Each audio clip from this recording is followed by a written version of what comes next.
ICDS ప్రాజెక్టులో సిడిపిఓగా పదవీ విరమణ చేసిన ఎం అన్నపూర్ణకు ఐసిడిఎస్ సిబ్బంది ఆత్మీయ అభినందన సన్మాన కార్యక్రమం వీడ్కోలు సభను నిర్వహించారు.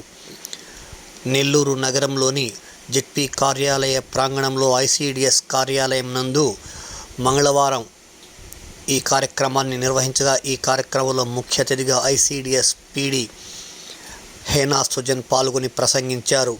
ఈ కార్యక్రమంలో సిడిపిఓలు సైజన్య, విజయలక్ష్మి, జ్యోతి, స్నేహలత, పద్మావతి, పద్మజ, అరుణ, రాజ్యలక్ష్మి తదితరులు పాల్గొనగా, ఐసిసిఎస్ చైల్డ్ కేర్ సెంటర్ అధికారి Suresh, retired bank manager Radhakrishna తదితరులు పాల్గొని ప్రసంగించారు.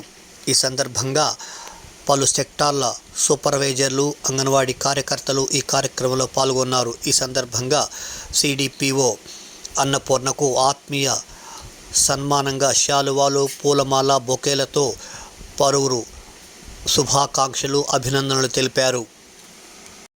ఆఫీస్లో రావడం మాత్రం అన్నపూర్ణ ఎంతో మంది చేశారు. ఎవ్వరు కూడా అలా పడేస్తారు. బిల్డింగ్ కూడా పని చేసిన తన ఆఫీసు నీట్గా పెట్టుకోవాలి. అలా అందరి ముందు చెప్తున్నాను. అన్నపూర్ణ వచ్చి తను వెళ్ళి, అంటే ప్రభుత్వం మారిన తను వెళ్ళి ఇది ఓపెన్ చేయించడం అన్నమాట. అన్నపూర్ణ గ్రేటే. నాది కూడా లేదు, చేసేది అంతవరకే విని నాకు పెద్ద పరిచయం లేదు. కానీ అన్నపూర్ణ వాళ్ళని బ్రాహ్మణం దగ్గర అని మాత్రం విన్నాను.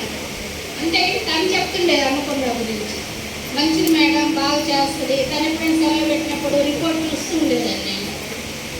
ఒకటో చెప్పుకోవటం కాదు, నా దగ్గర ఉన్నప్పుడు సూపర్వైజర్లు ఎవరైనా బాగా చేసేవారు. అలాగా వీళ్ళిద్దరప్పుడు చెప్పారు, వీళ్ళు బాగా చేస్తారు కదా అని ఉద్దేశం అనుకున్నాక నేను చెప్పాను. కానీ బాగా చేసింది. ప్రతి 1 మంతే ఉండేది. తర్వాత తనకి ఇన్ఛార్జ్ ఎంపీసీ ఇన్ఛార్జ్ రావాలి. పాపం రాలేదు, ఈసారన్నా రావాలి అని చెప్తాను. మీకు తెలుస్తాను ఎవరో లక్ష్మి చెప్తా ఉండేది. అట్లా నాకు అన్నపూర్ణ తెలుసు. నేను అప్పుడప్పుడు అన్నపూర్ణను చూస్తూ ఉండేదాన్ని. ఏదైనా మీటింగ్ సపరేట్గా సూపర్వైజర్గా తను చూసేదాన్ని. అంతేగాని నాకు పెద్ద పరిచయం బంధుమిత్రులతోటి మీ అందరితో కలిసి చేసుకోవాలని ఈరోజు చేసుకోవడం జరిగింది. ఇంకోటి ఏంటంటే అసలు మేము ఈరోజు ఇక్కడికి అటెండ్ అవుతామా అనేది చాలా ఇదిగా అయిపోయింది మాకు. ఎందుకంటే బీసీ కూడా ఉండింది. అదేదో అన్నపూర్ణ దైవాల క్యాన్సిల్ అయ్యింది. అది తన అదృష్టం. మా వాళ్ళకి షేర్ చేశాను. అప్పుడు అనుకున్నాను, పోనీలు అన్నపూర్ణ దగ్గర కాసేపు కూర్చున్నట్టుంది అనుకున్నాను. అన్నపూర్ణ విషయంకి వస్తే, నేను వెంకటాచలంలో నా కొలీగ్ ఉండింది. తన దగ్గర అన్నపూర్ణ సూపర్వైజర్గా చేసేది.